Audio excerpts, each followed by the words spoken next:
Shalom Avracha, everyone. Here we are in the 9 days getting ready for Shabbos Chazon and Tisha B'Av.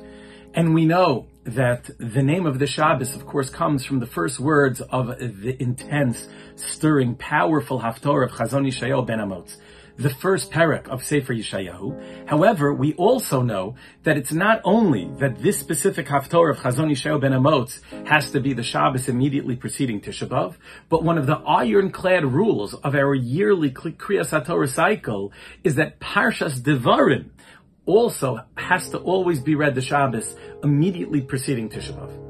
And the question that many Mefarshim discuss is, why is that? What is it about Parshas Devarim that connects it to Tisha B'Av?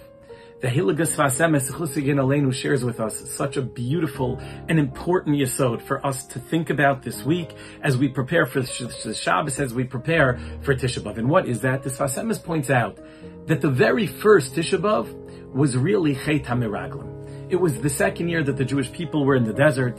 The Miraglim were sent into Eretz Yisrael to see the beauty of the land, and they come back, and Rahman al-Litzlan, they say horrible Lashon Hara about the land. And we know that it was then that the Jewish people cried, and Hashem said that if you're crying on this night, the night of Tisha B'Av, for nothing, then I'm going to make that this is the night that you're going to cry. This is the night that tragedies are going to befall the Jewish people. But the Sfasema says that what we have to do to really understand Tisha B'Av, to understand our avoda, is to look exactly what Moshe Rabbeinu says that the Jewish people were crying about. They weren't crying about Eretz Yisrael per se.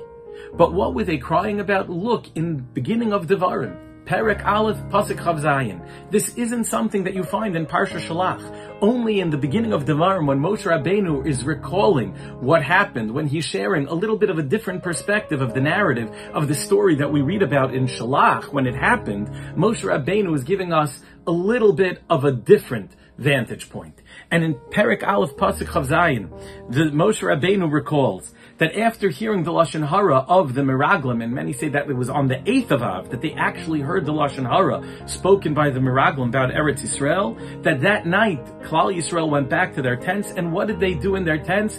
Pasuk Chav Zayin, V'teirognu v'alechem v'tomru, that you complained, you slandered in your tents, and you said, Bisinas Adonai osanu, hotzianu me'eretz Mitzrayim lo seis osanu bi'ad ha'emori lashmagdeinu. That because Hashem hates us, He took us out of Egypt to deliver us into the hands of the Amori to wipe us out. Hashem heard that. Hashem heard that. Couldn't believe it. Of what? Eser Makos. Kriyas Yamsuf, with all those amazing Makos that we know from Seder night, 5 times the miracles of Yetzias Mitzrayim was Kriyas Yamsuf. When Klal Yisrael could see Zeh Keli Vanvei, saving them from the war of Amalek, the Man, the Be'er Miriam, Kabbalah HaTorah, even after the Chet HaEgel, Hashem forgives them for the Chet HaEgel. Hashem gives them the Tzivoy of Mishkan. Hashem rests His presence upon us once again, the Anani HaKavod. And you think, B'sinas Hashem Osanu, Hashem did this because He hated us? Hashem says, I'm done. I'm done with you. I'm sorry. There's going to have to be a new generation that's going to come inherit the land. And the Sfasemes, the Heilige Rabbi Chusagin Aleinu says that this is what they were crying about on Tisha B'Av night.